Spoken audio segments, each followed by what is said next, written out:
ওকে, blood grouping. প্রথমে আমরা 3টা স্লাইড নিব।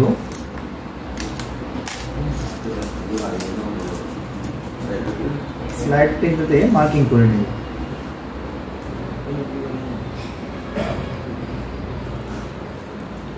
এবার এগুলোকে ঘুরিয়ে সঠিক অবস্থানে নিয়ে আসবো।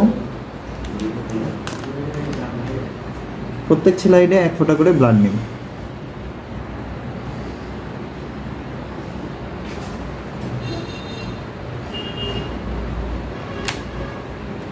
ওকে, প্রতিটাতে 1 ফোঁটা করে নর্মাল স্যালাইন দিব।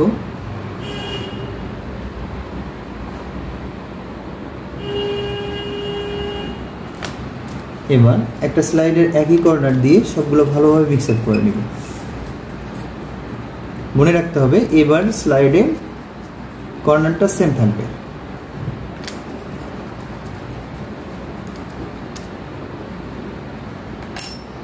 এবারে আমরা প্রত্যেকটা স্লাইডের জন্য আলাদা আলাদা যে নামকরণ আছে এই অ্যান্টিবডিটা দিব। অ্যান্টি এ দিব এ স্লাইডে, যেটাতে অ্যান্টি এ মনোক্লোনাল লেখা আছে। এটা দেখতে অনেকটাই স্কাই ব্লু কালার। 1 ড্রপ দিব।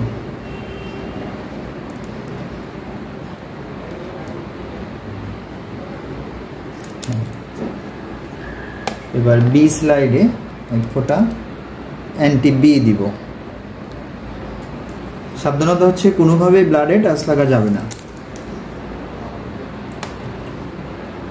এবার ডিতে 1 ফোঁটা ডি দিব। এবারে এই স্লাইডটা একটা কর্নার দিয়ে মিক্স করব। এবার কোনোভাবে একই কর্নার দিয়ে অন্যটাতে মিক্স করা যাবে না এবং প্রত্যেকটা মিক্সিংয়ের জন্য আলাদা আলাদা কর্নার ব্যবহার করতে হবে। ঠিক আছে, এবার ডিটা মিক্স করব।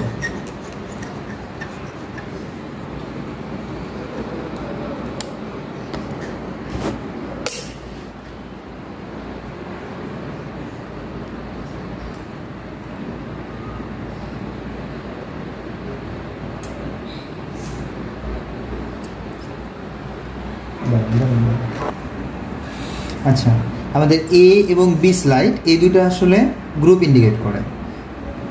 এবিও সিস্টেমে যদি এতে অ্যাগ্লুটিনেশন হয় তাহলে এ ইন্ডিকেট করবে, বিতে অ্যাগ্লুটিনেশন হলে বি ইন্ডিকেট করবে। যেহেতু আমাদের বিতে অ্যাগ্লুটিনেশন হয়েছে, এই যে এরকম যেহেতু হয়েছে, তার মানে এটা বি ইন্ডিকেট করছে। এবং এতে কোনো অ্যাগ্লুটিনেশন হয়নি, তার মানে এটা কোনো ইন্ডিকেট করে না। তাহলে আমি কি বলবো, in ABO system my blood group is B and D স্লাইডটা সবসময় আরএইচ টাইপিং ইন্ডিকেট করে। এক্ষেত্রে আমি বলবো in Rh typing my blood group is positive. তাহলে ডিতে যদি অ্যাগ্লুটিনেশন হয় এটা হবে পজিটিভ। এ আর বি যে কোনো একটাতে অ্যাগ্লুটিনেশন হলে সেটা বলতে হবে। যদি এ বির কোনোটাতে অ্যাগ্লুটিনেশন না হয় তাহলে ও বলতে হবে। সুতরাং এই ব্লাড গ্রুপটা হচ্ছে বি পজিটিভ। Thank you.